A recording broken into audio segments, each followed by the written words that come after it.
Action.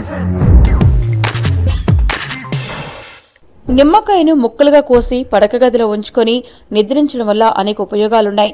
నిమ్మ ముక్కలు గదిలోని గాలిని శుభ్రపరుస్తాయి. గది కూడా పరిమళభరితంగా మారుతుంది.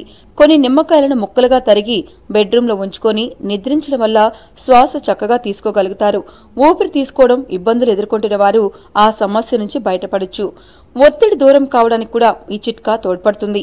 ఆస్తమా, అలర్జీలు, జలుబు తదితర సమస్యలతో బాధపడుతున్న వారు నిమ్మ మొక్కలను పడక గదిలో ఉంచుకొని నిద్రించడం ఫలితాన్నిస్తుంది. నీరసం కూడా మాయమవుతుంది. దోమలు ఎక్కువగా ఉంటే నిమ్మకాయని కట్ చేసి లవంగాలను గుచ్చి పడుకునే గదిలో ఉంచుకుంటే సరి, దోమలు పారిపోతాయి. నమస్తే, నేను మీ Sai Dharam Tej. Hi guys, this is Pragya Jaiswal. Please subscribe to Friday Post. Please subscribe to Friday Poster. Hello viewers, thank you for tuning into Friday Poster. Please do subscribe, like and share.